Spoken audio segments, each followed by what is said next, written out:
आज सूर्यकांत त्रिपाठी निराला जी की जयंती है। 21 फरवरी 1899 को पैदा हुए थे और उस दिन सरस्वती पूजा भी था।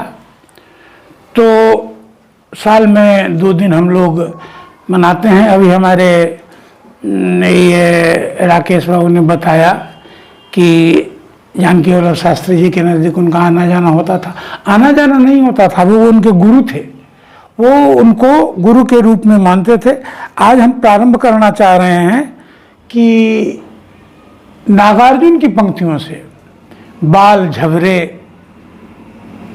दृष्टि पैनी, बाल झबरे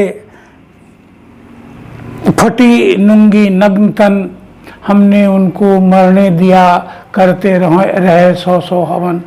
तो निराला जी के बारे में ये नागार्जुन ने कहा कि अब उनकी पूजा करो, अर्चना करो। जब जिंदा था तब तो आपने उसकी कोई कद्र नहीं की।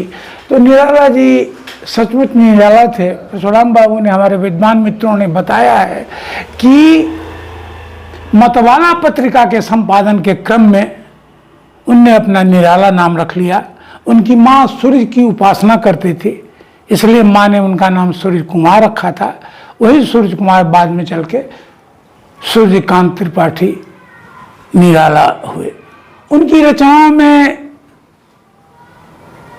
गरीबों का दर्द, जैसे वह आता, 2 टूक कलेजे को करता, 2 टूक कलेजे के करता, पछताता के करता, उसमें शब्द है पछताता पथ पर आता, पेट पीठ दोनों मिलकर है एक, चहला लकुटिया टेक, मुट्ठी भर दाने को भूख मिटाने को, फटी पुरानी झोली को फैलाता, वह आता 2 टूक कलेजे के करता, पछताता पथ पर आता।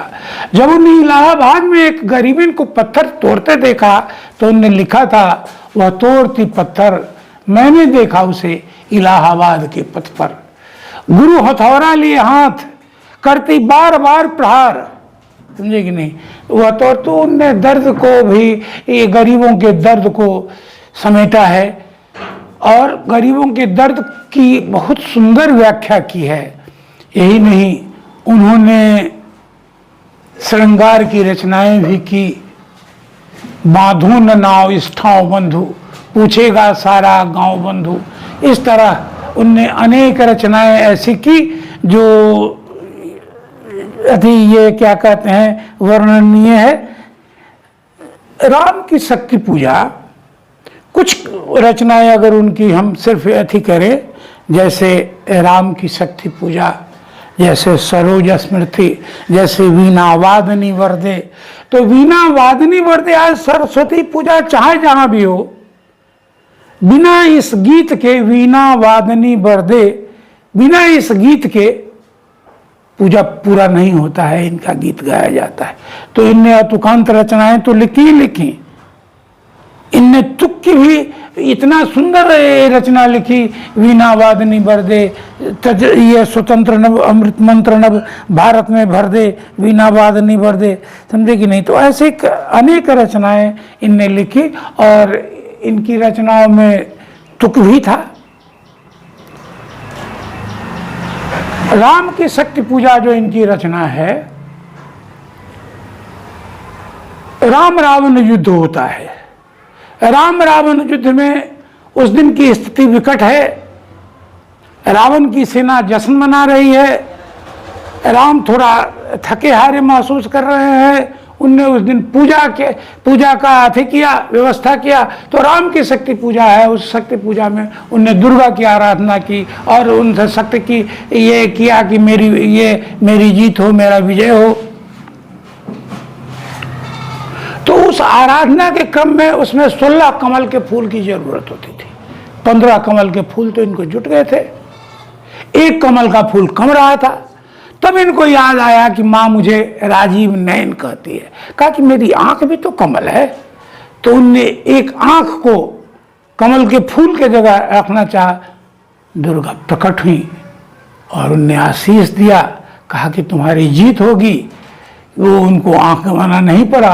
और ये है राम की शक्ति। राम की शक्ति पूजा भी अपने में तो 3, वीणा वादनी वरदे, सरोज स्मृति और राम की शक्ति पूजा। अगर इन्हीं तीनों रचनाओं को पढ़ लिया जाए तो लगेगा कि निराला को हम लोगों ने पूर्ण रूप से पढ़ लिया। ऐसे निराला थे। निराला ने बहुत सारी रचनाएं लिखी और बहुत हमने उनके बारे में बताया था। ये शायद आप के पहले कह दिया था या क्या कि निराला जी की एक बार लड़ाई हो गई सुमित्रानंद पंत जी से, और लड़ाई के क्रम में